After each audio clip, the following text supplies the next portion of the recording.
नमस्ते सबै साथीहरूलाई स्वागत छ मेरो च्यानलमा। अनि आज चाहिँ मैले धेरै पछाडी एउटा भिडियो लिएर आएको छु जो यो भिडियो चाहिँ प्राय सबैलाई काम लाग्न सक्छ। काम भन्दाखेरि पनि अलिकति चेतना दिने खालको भिडियो भएकोले गर्दाखेरि मैले चाहिँ अपलोड गर्न लागेको।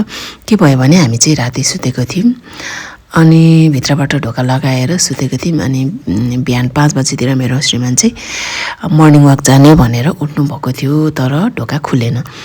ढोका नखुलेपछि हाम्रो केही मिस्टेक हो कि भनेर यो ढोका चाहिँ माथिपट्टि यसरी ठेल्दाखेरि चाहिँ लक हुने र तलबाट तान्दाखेरि चाहिँ खुल्ने हो। अनि हामीले तल तानेर जति खोल्न खोज्दाखेरि पनि खुलेन।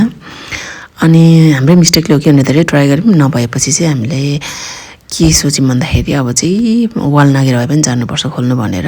यो चाहिँ हाम्रो किचन हो। अनि यो किचनपट्टिबाट बिहान हुन लागेपछि अलिक उज्यालो भएपछि चाहिँ हामीले यतापट्टिबाट ढोका खोलेर अनि पछाडिको वालबाट चाहिँ नागेर गएर अगाडि हेर्ने भनेर सोचेँ। अनि त्यहीबाट यहाँ चाहिँ मैले भिडियोमा चाहिँ देखाइनँ, यहाँ माथि चाहिँ हामीले सिरक तकियाहरू लगाएर चाहिँ बाक्लो बनाएर 2-3 जना भएर मान्छे यतापट्टिबाट हामी भित्रकै मान्छे बाहिर निस्क्यौँ एकजना। अनि निस्के पछाडि अगाडि गएर हेर्दाखेरि हाम्रो गेट पनि खुल्ला थियो। अगाडिको गेट खुल्ला थियो। अनि यो गेट खोलेर आएर चाहिँ हेर्दाखेरि हामीलाई चाहिँ कसैले बाहिरबाट यसरी ढोका लक गरिदिएको थियो। यो ढोका चाहिँ यसमा चाहिँ केही पनि थिएन, बाहिरबाट कसैले आएर चाहिँ यो चुकुल लगाइदिएको थियो हामीलाई। त्यस पछाडि हामीलाई उताबाट घुमेर आएर ढोका खोलिदियो र हामी बाहिर निस्क्यौँ।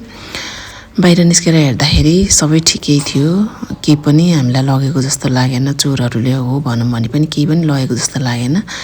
कसले यसरी बदमासी गर्यो भन्ने लाग्यो हामीलाई चाहिँ, किनभने यो टोलमा चाहिँ हामी नयाँ थियौँ, भर्खरै नयाँ घरमा बसाइ सरेर आएको, घर पनि कम्प्लिटली फिनिस भइसकेको थिएन। अनि यो गेट चाहिँ हामीले लगाएको थियौँ भित्रबाट लगाएको गेट कसरी खुलो भन्दाखेरि चाहिँ कोही मान्छे चाहिँ वाल नागेर आएर यो भित्रको त्यो हामीले छिस्किनिया लगाएको थियौँ त्यो खोलेर चाहिँ भित्र पसेको रहेछ र यो ढोका लगाइदिएको रहेछ। उहाँ चाहिँ हाम्रो ठेकदार दाइ, हामीले बिहानै उहाँलाई पनि खबर गऱ्यौँ।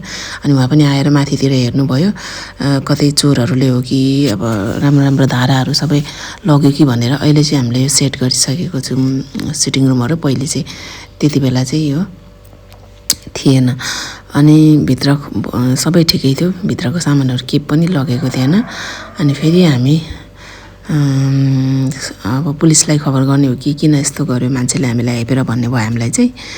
अनि अब दिउँसो चाहिँ हामी गएर पुलिसलाई रिपोर्ट गर्नु पर्यो, यस्तो बदमासी गरिदियो हामीलाई भनेर सोचिरहेको थियौँ। तर एक्कासी अब हेर्दै जाँदाखेरि चाहिँ स्कुटरहरू सबै ठिकै थियो, ग्यासको सिलिन्डरहरू बाहिर राखेको थियौँ, तिनीहरू पनि सबै ठिकै थियो, कसैले लगेको थिएन।